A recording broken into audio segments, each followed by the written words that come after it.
Someone who's smiling about the two-pot system is, of course, the South African Revenue Service. 40 billion rand collected through tax and of people deducting from the two-pot allowance in the first week going to the South African Revenue Service. But the National Employers Association of South Africa, NIASA, pleading with employers to educate the employees about making withdrawals from the two-pot retirement system. And we talk about this money on a Monday. And NIASA's concern is that by having access, of course, to a portion of their retirement savings, they impoverish their future selves, losing out on the benefits of compound interest. Jaco Swart is the national manager of NIASA. Good morning, Jaco. We really appreciate your time. Is it the responsibility of employers to educate their staff? Good morning, Lisa. Thank you very much.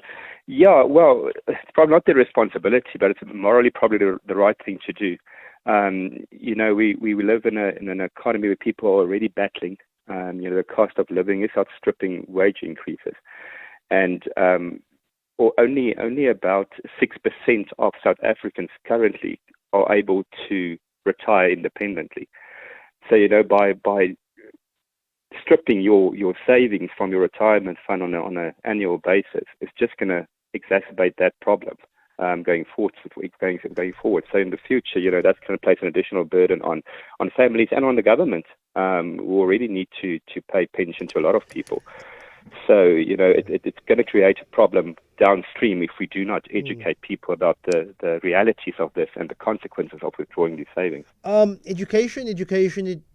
It boils down to that or the lack thereof. I can say in my scholarly, in my academic, and in my professional life, the only people that I've really received financial education from is someone who wanted to help me with an investment. Did not receive any financial information, did not receive any information on how a tax system works. That I myself, and I'm a middle class professional South African, I've had to figure that out along the way. And I think for people who work in other industries, particularly young people starting out, there is very little of this financial education. Do you think that corporates and employers should be bringing on these people, and more than just the payroll and HC department, maybe have an in-house financial advisor and saying, this is what you're being paid, this is the contribution to the tax, to your pension, this is how compound interest works, and this is, if you continue to go on this momentum, this is how much you'll end up with when you retire. Do you think there should be that type of education within a professional corporate work environment? Absolutely. I think it's very important. In fact, I think that should already start at schooling age. Our schooling system does not teach that kind of financial acumen to anybody. Like you said, people need to figure it out themselves. So I think it's important for employers to educate their employees as to look out for their future. Otherwise, even those employees, the day they retire and don't have sufficient funds, is going to come back and look at that employer and say, well, why didn't you tell me first of all, and what are you going to do about it now?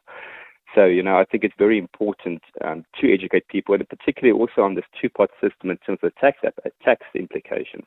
Because if you withdraw from your savings account, you're going to pay at a much higher tax rate, your marginal tax rate, than under the retirement rules when you actually take the money when you retire.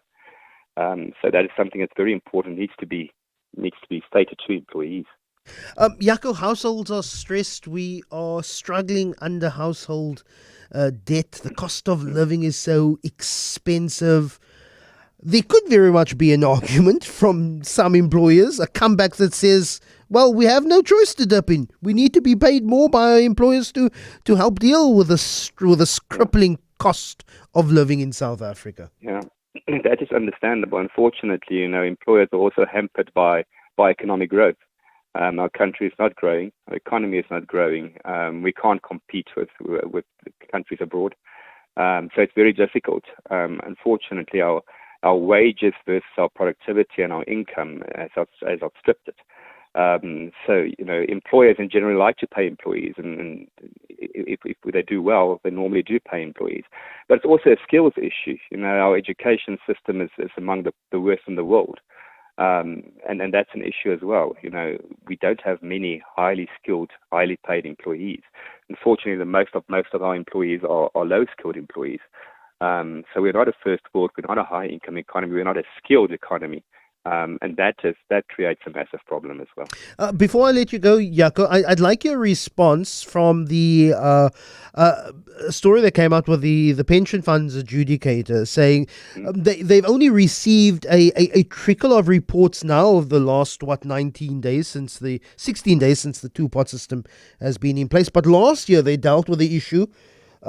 Several hundred complaints of employers not paying pension fund contributions. And I'd like your response to that. Is it a concern for you as NIASA? Well, of course, if employers are obligated to do so, and many industries do have compulsory pension or provident funds in the specific sector, especially where there are bargaining councils present. If that is not being paid by employers, that is obviously concerning, and there are compliance measures in place to do that. But we do assist with that if employers do find themselves in that difficult situation. But a lot of the times it's also because employers simply cannot afford to pay it. But there are ways to deal with it. But it is a concern, definitely. Jaco Swart, National Manager of NIASA. Really appreciate your time. 021 446 0567 or 072 567 1567 if you have a thought on this.